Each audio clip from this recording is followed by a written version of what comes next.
The following is a fan-based parody. The rights to the Poirot TV show belong to ITV, and the rights to the Poirot novels belong to the Agatha Christie estate. Please support the official release. Welcome back to another episode of True Crime Fiction.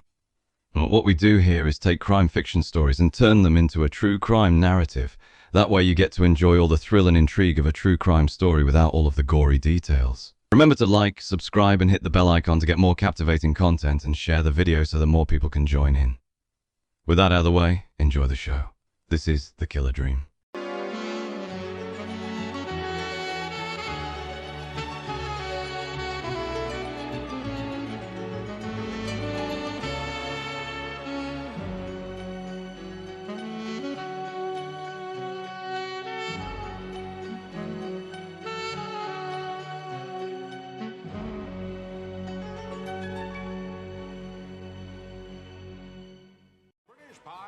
Famous the world over, and last year Farley's Foods produced 5 million of them.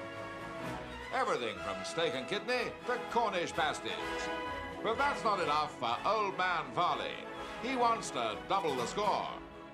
Work's been pushing ahead on the new extension to his factory, and this week the great day dawned.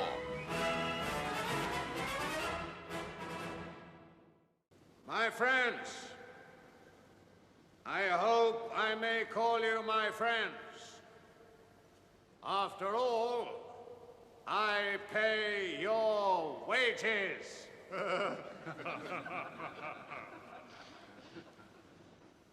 In 1935, we sold more pies than at any time in our history.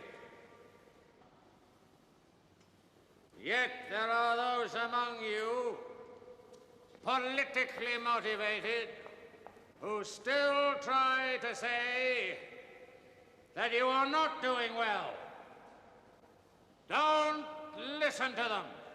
While this no doubt amazing and inspiring speech is going on, Mr. Benedict Farley's daughter Joanna runs off in a big hurry. She runs through a filthy and smelly slaughterhouse while operations are still going on. She almost gags at the smell, but she carries on. Eventually Joanna gets outside, runs up a very long flight of stairs, and meets her boyfriend Herbert Chudley, who is surprised to see her and even tells her to go back. She doesn't listen, and the two embrace and kiss for a very long time. Herbert breaks it off and asks Joanna what she's doing here, and she says that she couldn't bear being away from him, so she had to sneak off. He again tells her that she really shouldn't be here. Joanna, sensing something wrong, stops her kissing and asks him what's really going on. He replies that he has just been given his 2 weeks' notice, that he is about to be laid off. Joanna asks if it's to do with her father, and he replies yes. She asks what exactly he did, and Herbert replies that Benedict found out they were dating and he was furious about the whole affair and gave him notice. It seems that Mr. Farley's controlling nature goes beyond just his employees and extends to his family life. She tries to calm down his fear, but Herbert says that Mr. Farley's connections will ensure that he won't be able to get another job in the same field, in the same area. Joanna is furious at all of this, and asks how on earth he is able to control her own life like this, and that she could really kill him over all this. Well, maybe not literally, but she has daggers in her eyes and hates her father more than anything in the world at that moment. Herbert tells her that she must go back in case Ed realizes what is going, and she does, but only after another long hug and kiss. When she does make it back, no one is none the wiser. Well, no one except for Mr. Cornworthy, the secretary for Mr. Farley. He turned around with a very perplexed look on his face, as if he only just realized that she was gone. The rest of the ceremony goes off without a hitch, and everyone gets back to work. We then move to Whitehaven Mansions, the home of Hercule Poirot, but we are not following the detective, for now at least. We come into the office of Miss Lemon, his secretary. She is typing some kind of letter. I say type. But she is trying to type some kind of letter, but is getting nowhere as the typewriter keeps on getting jamied. She doesn't have the modern luxury of a nice keyboard, and so this little issue becomes a very big one. What's worse is that this has been going on for a very long time, and Poirot hasn't done a thing about it. Not out of any malice, mind you. Hastings is going through all the different sorts of mail, and most of it is the usual kind of nonsense you would expect. Just random ads of people trying to sell you their wares. I say most of it because there is one very interesting letter which catches his eye. It is a letter from a certain Benedict Farley, but the interest doesn't end there. As he reads the letter, it becomes more and more strange. Dear Sir, Mr. Benedict Farley would like to have the benefit of your advice. If convenient to yourself, he would be glad if you would call upon him at the above address at 9:30 tomorrow, Thursday evening. Yours truly, Hugo Cornworthy, Secretary. P.S. Please bring this letter with you. Repeat that, if you please, Hastings. Dear Sir, Mr. No. Just the postscript. P.S. Please bring this letter with you. Why? Why? Why, Hastings? An interesting letter. Is it? I thought it was rather dull. Miss Lemon says he makes pies. Makes pies? Hastings, to say that Benedict Farley makes pies is like saying that Wagner wrote semiquavers. Are they good pies, are they? No, horrible. But there are a great many of them. The evening comes and they make their way to the factory, which is a very imposing building. Even if it wasn't in the late hours on the day, the large concrete walls and drab colors almost make for the kind of lair that a supervillain would have. All of this uneasiness is heightened by the night sky, which casts an ominous shadow over the whole building. Poirot is at least impressed with all the work and dedication that has gone into the whole business, but he regrets that all the hard work in the world could not make a better tasting pie. Poirot and Hastings arrive at the elevator, and they are let in, but there is a bit of a snag. The attendant says that only Poirot can go into the office. Poirot protests at this limitation. Hastings is an old friend, one who he would trust his life with. Surely Mr. Farley could bear his presence for just a little while. The attendant does not budge, and Hastings is quite dejected. At least he has the consolation that he can sit down on the steps of a very luxurious office building. Poirot makes his way up to the office, not sure of what to expect. The room is very dark and lit by a very bright desk lamp, which irritates our detective, but he soldiers on and takes his seat. Mr. Farley turns around and reveals himself and wastes no time in telling us his story. I have the same dream, night after night. I'm sitting in my room next to this, sitting at my desk writing. There's a clock in there. I look up at it. I see the time. It is exactly 28 minutes past 12. Always the same time. You understand? When I see the time, Poirot, I know I've got to do it. At 28 minutes past 12, I open the second drawer down on the right of my desk. I take out a revolver. I load it. Then I go over to the window. And then? I shoot myself. I just lift the gun to my head and shoot myself. Poirot is quite taken aback at all of this and doesn't know what to say. He asks Mr. Farley what he wants him to do about all of this. The man then goes on about how he has seen a specialist who suggested that his life is so unbearable that he wants to end it all. Mr. Farley says rubbish to this idea. He's the one of the richest men in the country. Why would he, of all people, want to end his own life? Poirot again asks him what is the purpose of him even being here, to which Mr. Farley asks that could this be the work of someone. Poirot asks him if he's suggesting hypnotism. Mr. Farley cracks a smile and is glad that at least someone else is on the same page. No one else he went to thought of the idea. Poirot then asks if he has anyone in mind who would want to or even have the means of killing him. The man says no, as there is no one specific that could come to mind. Poirot asks if he could go into the office in question to see the desk in question, given that the room they are in is merely the one belonging to Mr. Cornworthy, the secretary. Farley gives a loud and definite no. Poirot tries to ask again, but the man is very insistent and very irritated at this line of questioning. He says that he's brought the detective here for a very specific reason, and he should not be sticking his nose in other people's business. There is nothing that he can do for now, and tells Mr. Farley as such, who is angry at the idea someone could not solve this case with such little info and a hostile client. Mr. Farley bids our detective good day, but not before asking him for the letter. Poirot gives him a letter, but not the one that he was supposed. The one he actually gives him is a letter from his landlord. Farley is outraged at this Graves' mistakes and chides Poirot for this most grave of errors. He returns to Captain Hastings and tells of his horrible meeting. He also adds that he sensed something wrong within the building, but they can't tell what. The next day at 12:20 p.m., 3 union representatives, led by Mr. Tremlett, are sitting outside Mr. Farley's office waiting for a meeting that was supposed to start at 12 o'clock. Mr. Farley does come out, but only to tell a delivery man to mail some letters. He looks at the union representatives, sneers at them, and goes back into his office. They are annoyed at all of this, but can't do much about it.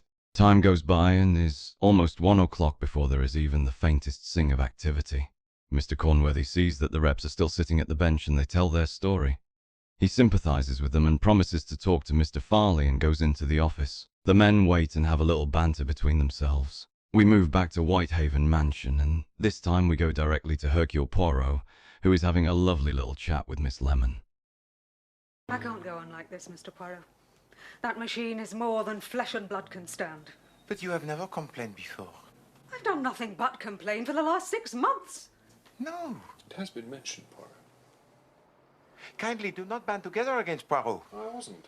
No, do I not do my best to keep us all happy? I don't want to be happy. I just want to live.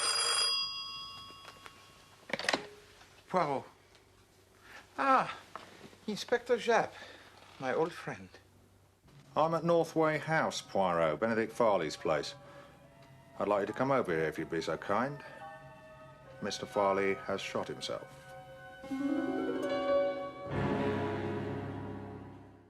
Poirot and Hastings make their way to the factory while Miss Lemon is left to pick up the pieces of a broken typewriter. Everyone who has connection to the late Benedict Farley is there.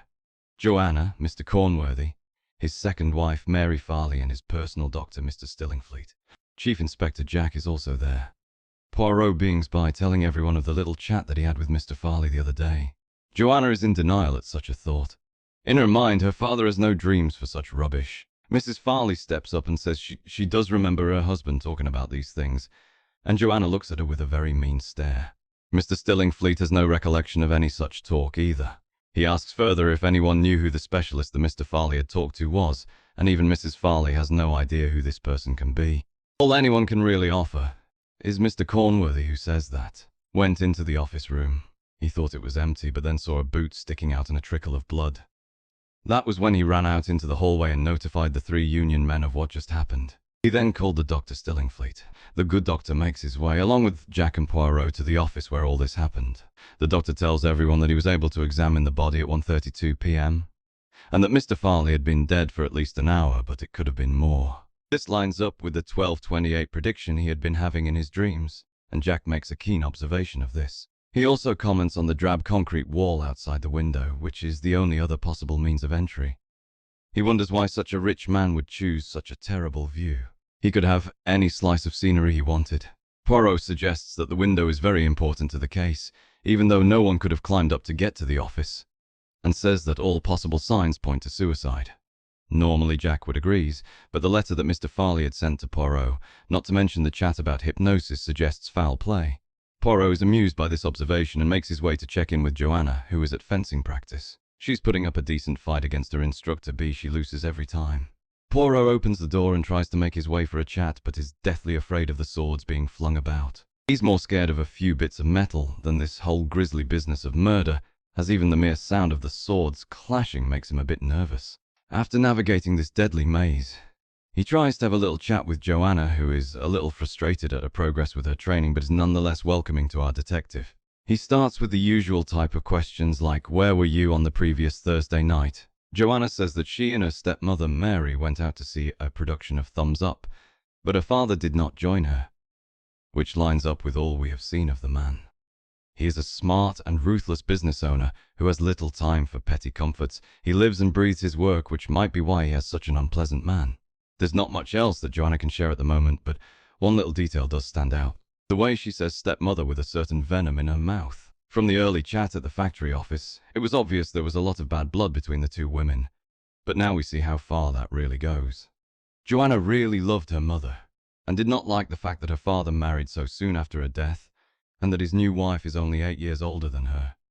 But he never really cared for the felling of others. Throughout this chat, she makes no attempt to hide her disdain and her hatred for her father, as it's obvious to anyone with half a brain, and reveals a curious detail in the process.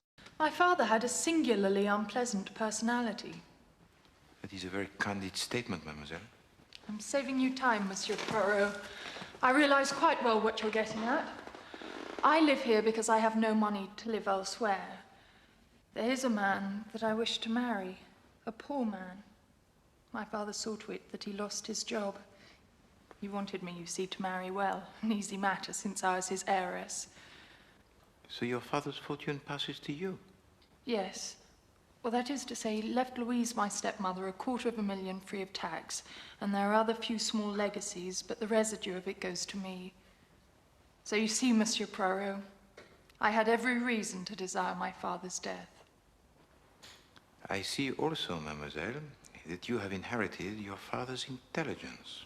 Back at the factory, Chief Inspector Jack is directing all his men to see if they can find even the tiniest shred of evidence, as they are getting a bit desperate at this point. The longer this goes on, the greater the chance the killer will escape.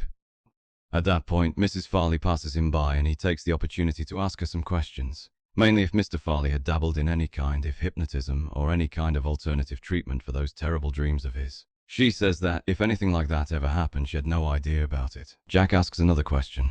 Was Mr. Farley ever tempted to take his own life? Did his behavior ever suggest that he would be the kind of person to do that kind of thing? She says no at first, but then hesitates, stating that her late husband was a very strange man at times. At that moment, Poirot and Joanna arrive on the scene, and Joanna firmly rebuffs the idea and says that her dad was far too vain and arrogant to even think about taking his own life. Mrs. Farley says that she knew more about Benedict than Joanna ever did.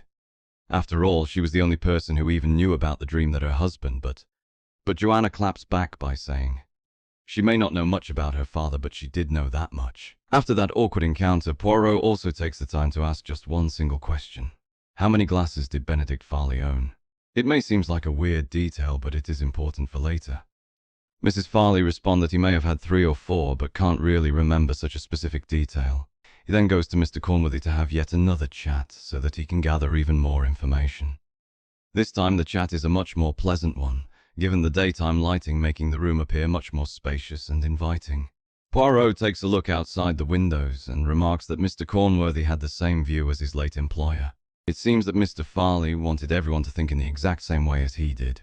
Cornworthy says that Farley wanted to keep an eye on all his employees as he didn't trust them one bit. He wanted to make sure he had an eye on them at all times. All Poirot has to say on this little issue is that if these walls could talk, they would have countless stories to regale us with. He then asks why did Mr. Farley ask to meet him in his secretary's office instead of his own, and Mr. Cornworthy was the one who wrote the little letter. And the man says that he was simply told to give the order that Poirot be lead to this specific room, and he saw no reason to change this order. Not to mention that Mr. Farley met people in this very same room multiple times. He had no reason to think of this as out of the ordinary. Poirot thanks him for his time and bids him farewell. On the way out, he meets the chief inspector, who isn't his usual sarcastic self, and genuinely asks him what he thinks of this case. Poirot responds that all the evidence points to murder. Mr. Farley has ominous dreams about ending his own life, and then he did end his own life. Jack agrees with his, but Poirot says no. He says that this is a most carefully and well-planned murder. Jack asks who did, but Poirot says he can't give the answer just yet, as he must give time for little grey cells to do their work. The next day, back at Whitehaven Mansions, this facade falls as he gives in to his frustrations about the whole case, admitting that he has no idea who could be the killer. This is not like you, Poirot. But this is not like the grey cells, Hastings. I have given them every chance. They have been cosseted. I have slept to allow them to do their work. I have eaten fish for breakfast. Result, nothing. It'll come, Poirot. The little grey cells have never let you down yet. But is this not an indication, perhaps, of what is in store? A sign that they are weakened by old age and the fast living? Fast living, Poirot? I wouldn't call your life exactly fast. Well, not now, perhaps, Hastings, but in my youth. Poirot then walks in on Miss Lemon, who is having even more trouble with her little typewriter. This time she can't even start to type before the device gets jammed again. She is at her wit's end when Poirot walks in on her. At first, she takes a slightly angry and frustrated tone with him, but changes that when she sees his condition. He asks for yet another cup of tea, which is very odd for him. Poirot is nothing if not a man of habit and routine, so to see him act in this way is unnerving to Miss Lemon. Hastings is not so concerned. He tries to look at his little fob watch, but even this little thing has failed him, so he asks Miss Lemon for the time. She goes to look outside the window to see the clock on the church tower, and says the time is about 5 minutes to 1. Poirot asks her what on earth she is doing, and Miss Lemon tells him that, due to the magnetism, she can't find a watch that works for her, and so she uses the church tower. Poirot is confused by all of this, but has a sudden epiphany. He walks over to Miss Lemon and gives her a kiss upon her cheek, and says she is a most intelligent woman, and tells her further to gather Chief Inspector Jack and the rest of the Farley family and close employees for a final conversation at the factory. He and Hastings then make their way to the factory. Along the way, Mr. Tremlett, the union leader, lets them and they have a chat which reveals one final detail before the big reveal. While everyone is hard at work, Mr. Tremlett is able to tell our duo about some of the internal workings of the plant. Mainly that the ovens had to be closed by 12:15 p.m. every single day because they needed 15 minutes to warm up for the baking of the pies, and that if this task was not done at the exact same time every day, Mr. Farley would have a right earful for them. And the man was able to know because the room outside his window gave him a view of all of this. Poirot and Hastings make their way to the office of Mr. Farley. Well, Poirot anyway. He gives Hastings a loaded gun and makes sure that he is ready for some plan they have, whatever that may be. Poirot walks into the office and everyone is there. Joanna, Mrs. Farley, Mr. Cornworthy, Mr. Stillingfleet, and last but not least, Chief Inspector Jack. He starts his little spiel by stating the most baffling detail of this case is the dream that Mr. Farley had every single night. The one where he would point a gun at his head and pull the trigger at precisely 12:28 p.m. every single night. Another baffling detail is, why would Mr. Farley want to have a conversation in the office of his secretary instead of his own? And why would he have it in mostly darkness, with one little lamp pointing towards Poirot? He posits the idea that there was something in the room that Mr. Farley did not want anyone else to see. He then goes on to the detail of the letter. When Poirot gave him the wrong letter, it should have been obvious, but he did not realize until Poirot told him. What's more, the man has his glasses on, so he should have been able to tell right away. The only explanation is that he was sitting across from someone who had normal eyesight. The person he was talking to was not Mr. Benedict Farley. This imposter did not want Poirot to go into the office next door, because in that office was Mr. Benedict Fairley. He then takes everyone into the main office of the building, and that's when Hastings makes his way into the room they were just in and points his gun out the window. But he does not shoot. Poirot then reconstructs the crime scene. He looks out the window, and at that moment, Hastings takes the time to shoot his gun up into the air. Everyone is surprised for a moment and asks what is going on. Poirot then explains that on the day of the murder, Mr. Farley looked out to see if the steam vent was working as usual. Then, from his own office, Mr. Cornworthy shot him. The dreams were just dreams, and Mr. Cornworthy used this to disguise the murder. He was the one who wrote the letter, and he was the one who acted as Benedict Farley. But there is one more detail left, and that is Mary Farley was his accomplice. With Benedict Farley dead, she would have a nice, tidy sum of £250,000 worth and eye-watering £15 million in today's money, and she would be free to elope with and marry Mr. Cornworthy. The man protests his innocence, but with no real way out, he makes a mad dash. Hastings runs out to try and grab him. The two tussle for a minute, but he manages to escape and runs out onto the factory grounds. He is met by a confused Herbert Chudley, who has no idea what is going on. Joanna calls out to him to catch the Cornworthy, and he springs into action and makes his own dash, and manages to catch up to him and restrain him. The rest of our gang, along with a few police, make their way and apprehend Mr. Cornworthy along with Mrs. Farley. Joanna arrives on the scene, and at least something good is able to out of this whole affair, as now they will be free to marry, and they share one last embrace. Back at Whitehaven Mansions, Hastings is reading the newspaper while Miss Lemon is looking out the windows. She is eagerly awaiting something, and that is a big package wrapped in brown paper being carried by Hercule Poirot. She goes back into her office to appear as if she was hard at work. Poirot comes in, exhausted from carrying the heavy package, and makes his way to Miss Lemon's office. She tries to hide her excitement as Poirot unwraps the packaging. Given her recent troubles, Miss Lemon is expecting a brand new typewriter, or at least something that will actually let her type instead of breaking down all the time. She can't help but hide her disappointment and frustration as the gift is revealed to be just a clock. Poirot thinks it is some great gift that she will no longer have to break her back to look at the clock tower nearby, and goes about her usual work, albeit with a profound sense of disappointment on her face as Poirot leaves with a sense of satisfaction on his face. It's just what I wanted.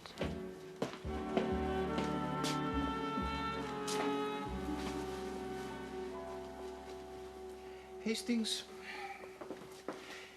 there are two reasons why I should never become the millionaire. What are they, Poirot?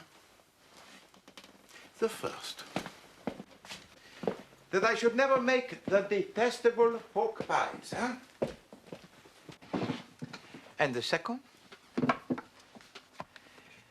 I am too understanding towards my employees. Quite.